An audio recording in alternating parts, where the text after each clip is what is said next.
Helicopter. સાંજ પડી હતી. ગટ્ટુ અને ચિંકી પાર્કમાં રમતા હતા. કેટલો ટાઈમ થઈ ગયો ચિંકી? બંટી, હરી, ગુડ્ડી હજુ સુધી નથી આવ્યા. આપણે રમવામાં મોડું થાય છે. વધુ મોડું થશે તો મમ્મી આપણને વળશે. હા ગટ્ટુ, મને લાગે છે કે આજે તે લોકો લેટ આવશે. કઈ વાંધો નહીં, ત્યાં સુધી આપણે રમીએ. ચલ બોલ, કઈ ગેમ રમીએ આપણે? ત્યાં જ ગટ્ટુનું ધ્યાન થોડે દૂર પડેલા હેલિકોપ્ટર પર જાય છે. અરે ચિંકી, આજો, આ તો હેલિકોપ્ટર છે અને સાથે એનું રિમોટ પણ છે. હા ગટ્ટુ, પણ આ કોનું હોઈ શકે છે? આજુબાજુ તો કોઈ જ નથી દેખાતું. ત્યાં જ ગટ્ટુ હેલિકોપ્ટરને લઈને તેને ચલાવવાનો પ્રયત્ન કરે છે, પણ તે ચાલતું નથી. ઓહ, લાગે છે આ હેલિકોપ્ટર ખરાબ છે. એટલે જ જેનું છે તેણે અહીંયા છોડી દીધું છે. નહીં તો કોઈ તેનું હેલિકોપ્ટર આમ કેવી રીતે ફેંકી દે? અરે પણ આ તો ખોટી વાત છે ને. આ કોઈ કચરો ફેલાવવા માટેની જગ્યા થોડી છે. ચાલ, આ લઈને આપણે તેને મમ્મીને બતાવીએ. તે જ ડિસાઈડ કરશે કે આનું શું કરવાનું છે. હા, તે ઠીક રહેશે. ચાલ જલ્દી મમ્મી જોડે જઈએ. ગટ્ટુ ચિંકી દોડીને જાય છે અને મમ્મીને હેલિકોપ્ટર બતાવે છે. ગટ્ટુ ચિંકી, આ ખોટી વાત છે ને. તમારે આવી રીતે કોઈનો પણ સામાન ઘરે લઈને ના આવવું જોઈએ. તે જેનું પણ હશે તે તેને શોધતો હશે ને. ના મમ્મી, અમે બહુ જ શોધ્યું, પણ આસપાસ કોઈ જ દેખાયું નહીં. તેથી અમે ઘરે લઈ આવ્યા. અચ્છા, પણ ખબર પણ નહીં કે આ હેલિકોપ્ટર સારું છે કે ખરાબ થઈ ગયું છે. જો તે ખરાબ હશે તો તેને લાવવાનો કોઈ અર્થ જ નથી ને. શું ખબર કે તે ખરાબ હોય એટલે કોઈએ ફેંક્યું હોય. ગટ્ટુ ચિંકી અને મમ્મી વાતો કરતા જ હતા કે ત્યાં પપ્પા આવે છે અને મમ્મી તેમને બધું બતાવી દે છે. એમ, લાવ મને આપો. હું જોઉં છું કે હેલિકોપ્ટરમાં શું ગડબડ છે. પપ્પા હેલિકોપ્ટરમાં શું ગડબડ છે તે જુએ છે અને ગટ્ટુ ચિંકી ખૂબ જ ધ્યાનથી પપ્પાને જોતા હતા. અરે બાળકો, આ હેલિકોપ્ટર ખરાબ નથી. એનો એક વાયર જ ખરાબ હતો. ઊભા રહો, હું હમણાં જ ઠીક કરું છું. આટલું કહી પપ્પા હેલિકોપ્ટરને ઠીક કરી દે છે અને ગટ્ટુ ચિંકી ખુશીથી નાચી ઉઠે છે. વાહ પપ્પા, તમે તો કમાલ છો. તમે એને એકદમ ઠીક કરી નાખ્યું.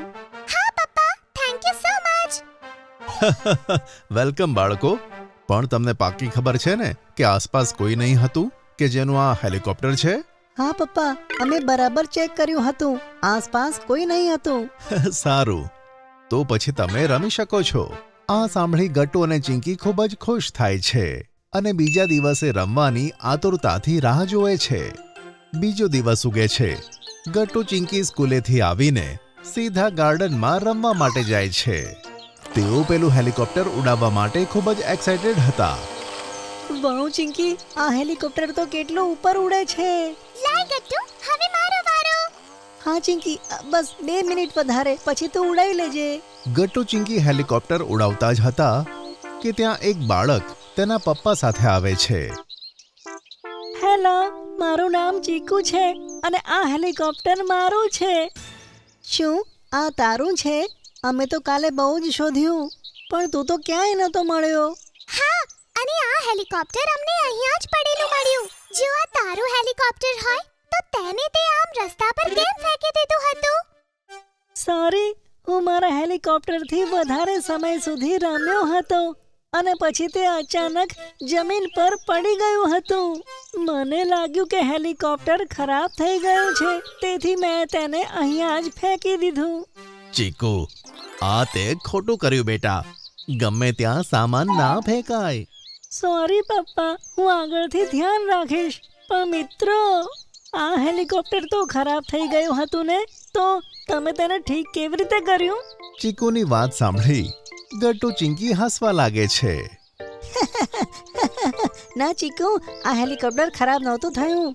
તેનો તો ફક્ત એક વાયર ખરાબ થઈ ગયો હતો અને તેને મારા પપ્પાએ સરખો કર્યો. અને બોલો, તે તેને કારણ વગર ફેંકી દીધું.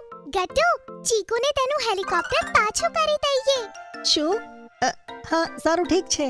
હેલિકોપ્ટર પાછું આપવાની વાત સાંભળીને ગટ્ટુ થોડો ઉદાસ થઈ જાય છે.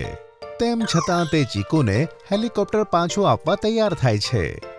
ના બાળકો, આ હેલિકોપ્ટર તમે મળીને ઠીક કર્યું છે, તેથી આ તમારું છે.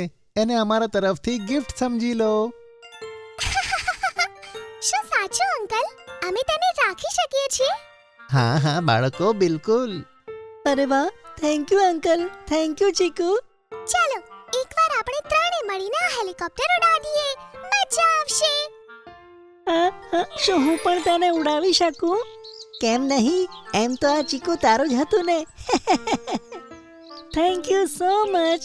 તમે લોકો ખરેખર ખૂબ સારા છો. પછી ત્રણે બાળકો મળીને હેલિકોપ્ટરને એક એક કરીને ઉડાવે છે અને પછી ગટ્ટુ અને ચિંકી ઘરે જઈને બધી વાત કહી દે છે. જો તમને અમારી વાર્તા ગમી હોય તો ટુન ટુન કિડ્સને લાઈક, શેર અને સબસ્ક્રાઇબ કરજો.